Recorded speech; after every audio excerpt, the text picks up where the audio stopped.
Good morning students. Guys आज हम आपकी एक्सरसाइज 6.3 स्टार्ट करने जा रहे हैं।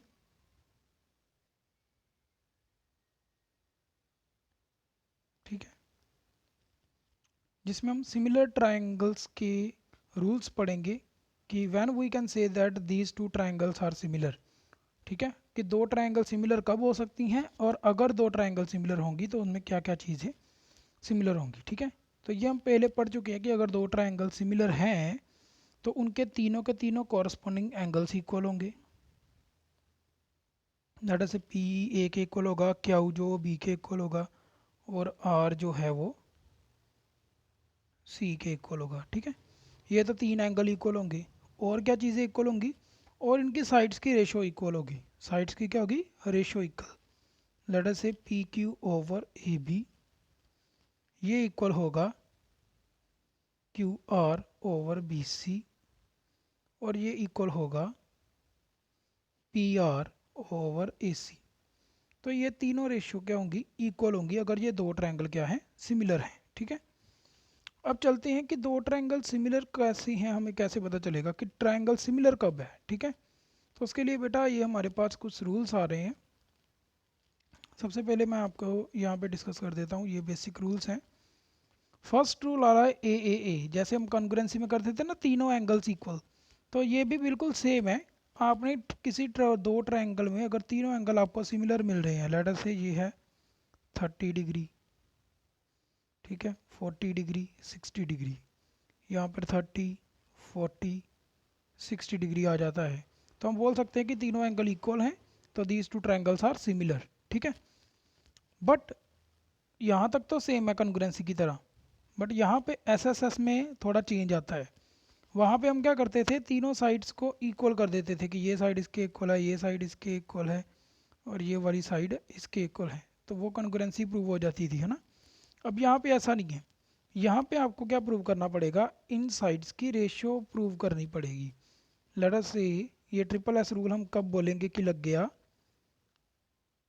जैसे मैंने अभी ऊपर एक्सप्लेन किया था, इन दोनों ट्रायंगल के लिए अगर आपको P Q over A B ratio मिल जाती है P R over A C के इक्वल, और तीसरी रेशो जो Q R over B C, ये अगर तीनों किसी लड़ा से कोई के नंबर के इक्वल आते हैं तो हम बोल सकते हैं by S S S rule similarity criterion these two triangles are similar. ठीक है, तो यहाँ पे मेन बात जो सीखने वाली आ रही है, समझने वाली आ रही है, दैट इज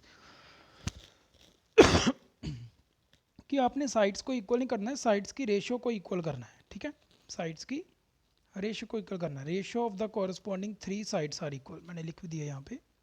ठीक है, आगे रूल आ रहा है आपका पास एस ए एस। ठीक है, कौन सा रूल आ रहा है? S A S.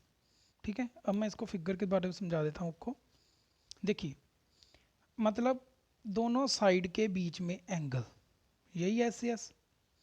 अब आपने क्या देखना है, क्योंकि ये सिमिलैरिटी है तो साइड्स इक्वल तो आने नहीं वाली। ठीक है, सबसे पहले आपने कोई एंगल इक्वल कर लेना है। लेट अस से मेरा एंगल पी जो है वो ए के इक्वल आ गया है। ठीक है, या गिवन होगा पी इज इक्वल टू ए, तो एक एंगल जो मिडल वाला है वो तो आ गया। अब बचा एस एस के बारे में। अब उन दो साइड्स की रेशियो इक्वल होनी चाहिए जो इस एंगल की साइड्स हैं। समझ लगी?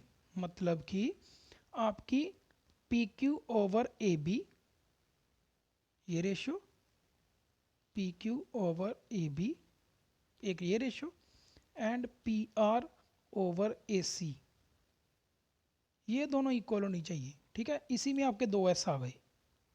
ठीक है, तो रेशियो एक ही रहेगी लेकिन एस दो काउंट कर लेंगे। ठीक है, तो इस तरह से सिर्फ दो चीज़ें प्रूव करने से हमें पता चल जाएगा by S A S rule similarity criterion. यहाँ पे हमने रूल नहीं लिखना है, यहाँ पे हमने सिमिलैरिटी क्राइटेरियन लिखना है। Both the triangles are similar. ठीक है, ये एस ए एस रूल का प्रूव हो गया। क्लियर? और अगर किसी ट्रायंगल में दो एंगल भी इक्वल आ जाते हैं, लेट अस से आपका P इक्वल टू ए आ गया, angle P is equal to angle A आ गया, और कोई क्यू एंगल जो है वो आपके C के इक्वल आ रहा है, angle Q is equal to angle C, तो हम बोल सकते हैं बाय ए सिमिलैरिटी क्राइटेरियन, सिर्फ ए दो एंगल चाहिए, A similarity criterion both the triangles are similar. ठीक है, तो ये थे कुछ रूल्स जो इसमें हमने यूज़ करना है हमारी प्रॉब्लम्स में। जैसे कि आपका फर्स्ट सम आ रहा है एक्सरसाइज 6.3 का। अब इसमें आप देखो कि एंगल 60 यहाँ पे ए के इक्वल है, A is equal to P, B is equal to Q and C is equal to R. तो by A similarity criterion both the triangles are similar. Very easy. ठीक है, नेक्स्ट सम की तरफ चलते हैं। अब यहाँ पे देखो ये एंगल 70, ये एंगल 70 के इक्वल आ रहा है। वेरी गुड, हमने लिख दिया angle M is equal to angle Q. अब देखो, अब एस एस रूल के अकॉर्डिंगली ये दोनों साइड्स की रेशो भी क्या होनी चाहिए, इक्वल, एंगल की साइड्स की, है ना, एंगल की आर्म्स की। तो 5.10 करेंगे तो 1/2 आ रहा है, 2.5.6 करेंगे तो 5.12 आ रहा है। जे आर नॉट इक्वल। तो अगर ये रेशो इक्वल नहीं आई तो ये दोनों ट्रायंगल्स क्या होंगी, सिमिलर नहीं होंगी, are not similar to this. Clear? या हम ऐसे भी लिख सकते हैं, triangle L M N not similar to triangle P Q R. Clear? So next हम देखते हैं। अब यहाँ पे देखिए बड़ा इंपॉर्टेंट सम है। यहाँ पे आपको ये एंगल 70, ये 80 दिया है। ठीक है, ये एंगल हमें नहीं पता कितना है, और ये 80 और 30 दिया है। क्लियर? अब एक एंगल 80, एक एंगल 80, इसमें E is equal to Q आ रहा है। ठीक है, E is equal to Q, 80 आ रहा है। अगर मैं इसमें एंगल सम प्रॉपर्टी लगा लूँ इस ट्रायंगल में तो मेरा एफ एंगल निकल आएगा। मैंने एफ एंगल निकाला, वो 30 निकला, जो कि इसके इक्वल है। ठीक है, एंगल एफ आर के इक्वल आ गया। तो बाय ए दो एंगल इक्वल आ गए, तो बस ये सिमिलर हो गई। By which rule? By A similarity criterion. ठीक है, सो देख लो, दो angle by A similarity criterion. आपको दो एंगल ही चाहिए, अगर दो एंगल ही मिल जाते हैं तो वही दो सिमिलर होगी। ठीक है, लेकिन एक बात याद रखना, सिमिलरिटी में एस रूल होता है, ए रूल नहीं होता है। ठीक है, क्योंकि दो एंगल आपको नहीं मिलने वाले, क्योंकि एक रेशो अकेली किसी के इक्वल नहीं हो सकती। तो ये वाला रूल सिमिलरिटी में नहीं होता है। आगे चलते हैं। अब ये क्वेश्चन है, कह रहा है अगर D O C is equal to O B A, ये देख लो ये दोनों लाइंस पैरेलल नहीं है, बस आपको ये दोनों ट्रायंगल सिमिलर दी हुई है। अगर ये दोनों ट्रायंगल सिमिलर है, it means your corresponding angles are equal और साइड्स आर इक्वल। ठीक है, तो आपको ये एंगल दिया हुआ है 125 और ये एंगल दिया हुआ है 70 डिग्री। ठीक है, आप लीनियर पेयर लगा के इसका ये डी ओ सी एंगल निकाल सकते हो, ये वाला। ठीक है, तो देखते हैं क्या किया हमने। हमने निकालना है डी ओ सी एंगल, तो डी ओ सी तो लीनियर पेयर से निकल आएगा, ये वाला। और निकालना है डी सी ओ, एक ये एंगल। ठीक है, और निकालना है ओ ए बी, एक ये एंगल। क्लियर? तो देखो कैसे निकालेंगे। ये एंगल लीनियर पेयर से निकल आएगा, ये वाला। और ये सी एंगल जो है वो एंगल सम प्रॉपर्टी से या एक्सटीरियर एंगल प्रॉपर्टी से भी निकल आएगा। ठीक है, बचा ये वाला एंगल। तो क्योंकि ये दोनों ट्रायंगल सिमिलर हैं तो इनके कॉरस्पॉन्डिंग एंगल्स भी सिमिलर होंगे, तो वहाँ से ये निकल आएगा। तो देखते हैं कैसे किया हमने। सबसे पहले हमने निकाला एंगल डी ओ सी, वो मैंने अभी बोला था लीनियर पेयर यूज़ करके, 180 माइनस 25 55 आ गया। ठीक है, यहाँ पे मैंने एक्सटीरियर एंगल प्रॉपर्टी यूज़ की है कि ट्रायंगल के अंदर वाले दोनों एंगल का सम तीसरे एंगल, बाहर वाले तीसरे एंगल के इक्वल होता है। ठीक है, तो ये दोनों गिवन है, इसके इक्वल होंगे। तो मैंने 70 डी और सी पे लगा लिया है, सी को मैंने एक्स मान लिया। ठीक है, O D C angle, O D O C angle. ठीक है, तो डी सी ओ एंगल मैंने निकाल लिया, यहाँ से ये एंगल वैल्यू इधर चलेगी। इसकी 70 थी तो डी सी ओ एंगल भी कितना आ गया, 55 आ गया। ठीक है, अब दो एंगल तो निकल चुके हैं जो हमने निकालने थे, बचा ये वाला A O B, sorry O A B. तो ओ ए बी यहाँ पे बन रहा है। ठीक है, अब ध्यान से देखो, क्योंकि ये दोनों ट्रायंगल सिमिलर हैं तो इनके कॉरस्पॉन्डिंग एंगल्स भी क्या होंगे, सिमिलर होंगे।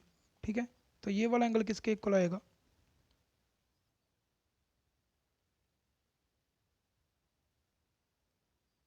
सी।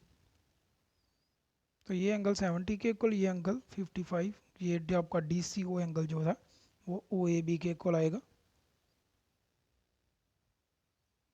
मैं आपको यहाँ पे बता देता हूँ,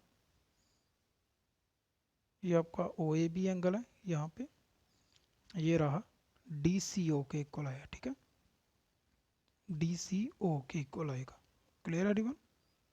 इस वाले के इक्वल कॉरस्पॉन्डिंग एंगल इसका ये आएगा और इसका ये आएगा। ठीक है, नेक्स्ट चलते हैं हमारे सम नंबर 3 की तरफ, which is also very important. आपको गिवन है कि ये दोनों लाइंस क्या हैं, पैरेलल, सिर्फ इतना गिवन है। ठीक है, और आपने शो करना है कि AO over OC is equal to है BO ओवर OD के, OB ओवर OD के। तो आप ये दोनों ट्रायंगल को सिमिलर कर दो भाई, काम खत्म। ठीक है, अब दोनों ट्रायंगल को सिमिलर करेंगे तो आप देखो ये वर्टिकली ऑपोजिट एंगल है, ये दोनों वर्टिकली ऑपोजिट एंगल है। तो एक तो ये इक्वल आ जाएंगे क्योंकि ये दोनों लाइंस पैरेलल हैं, तो ये वाला इंटीरियर एंगल ये वाले इंटीरियर एंगल के इक्वल आएगा, एंगल AC। ठीक है, और ये वाला एंगल ये वाले इंटीरियर एंगल के इक्वल आएगा बाय दिस। तो by A similarity criterion both the triangles are similar. अगर दोनों ट्रायंगल सिमिलर हैं, अगर ये एंगल इसके इक्वल है तो इसकी रेशियो साइड की इसी के साइड के इक्वल होगी, रेशियो होगी, that is OB over OD and OA over OC। Corresponding sides की रेशियो भी क्या होंगी, सिमिलर होंगी। तो हैंस हम सीधा लिख देंगे OA over OC is equal to OB over OD। ठीक है, क्लियर? क्योंकि बेटा आपके ट्रायंगल्स ये वाली सिमिलर आई हैं। ए के सामने C एंगल आया है, ए के सामने कौन सा एंगल आया है, C, और B के सामने कौन सा एंगल आया है, D। ठीक है, तो इसलिए OA के नीचे OC आया और OB के नीचे OD आया। ठीक है, तो लिख हम कॉन्ग्रुएंसी के टाइम पे OAB AOB को ऐसे भी लिख सकते थे, पर सिमिलैरिटी के टाइम पे AOB लिखा है तो AOB ही लिखना है। सिमिलर लिखा है ट्रायंगल COD के, तो वहाँ पे COD लिखना है, जहाँ पे DOC नहीं चलेगा, क्योंकि एंगल A के कॉरस्पॉन्डिंगली C है और B के कॉरस्पॉन्डिंगली D है और O के कॉरस्पॉन्डिंगली O है। क्लियर? तो सिमिलैरिटी में पूरे डिजिट्स का ध्यान रखना है, अल्फ़ाबेट का ध्यान रखना है, कौन सा कहाँ लिखा है वैसे ही लिखना पड़ेगा। अब चलते हैं आपके सम नंबर 4 की तरफ। यहाँ पे देखिए उसने कहा है गिवन, आपको ये रेशियो गिवन दी हुई है। ठीक है, क्या रेशियो है, QR over QS and QT over PR, ये वाली। एंड आपको एक ये angle 1 is equal to angle 2, ये एंगल 2 सिर्फ इस लाइन के साथ बन रहा है। ठीक है, ये वाला एंगल है 2, ऊपर तक नहीं है। सो आपने प्रूव करना है दैट PQS, ये वाली ट्रायंगल PQS सिमिलर है ट्रायंगल TQR की। आप अभी फिगर मैंने बनाई, आप इधर ही देख सकते हो कि एंगल 1 जो है वो दोनों में कॉमन आ रहा है। ठीक है, ठीक है, तो हमने वो लिख दिया, angle PQS is equal to angle TQR common angle. पहला एंगल तो इक्वल प्रूव कर दिया।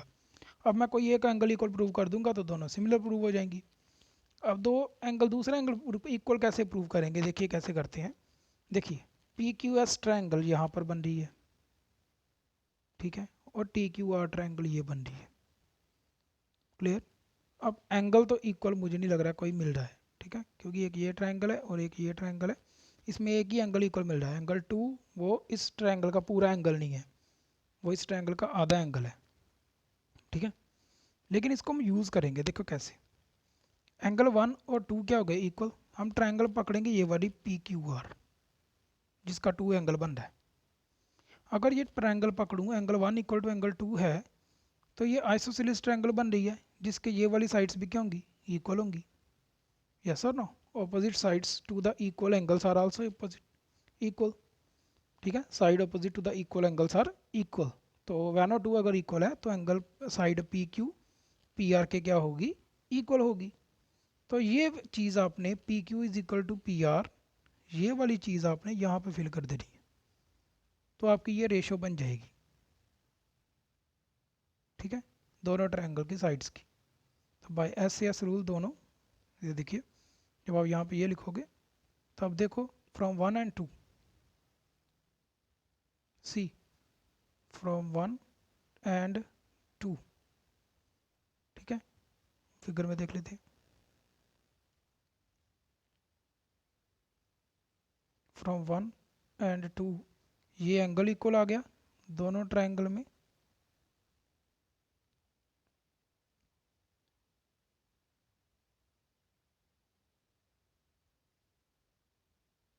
ट्रायंगल ये थी और एक ट्रायंगल ये, एक एंगल इक्वल आ गया, इस साइड की रेशियो ओवर इस साइड की रेशियो एंड इस साइड की रेशियो ओवर इस साइड की रेशियो, ये दोनों रेशियोज इक्वल आ गई हैं, देख लो, Q R over Q S and Q T over P Q, ये दोनों रेशियो इक्वल होगी, तो by S S rule these two triangles are similar. ठीक है, very very very important sum. So your sum number 5th and 6th is your homework, and tomorrow we will continue from our sum number 7. Okay guys, till then have a nice day, take care everyone.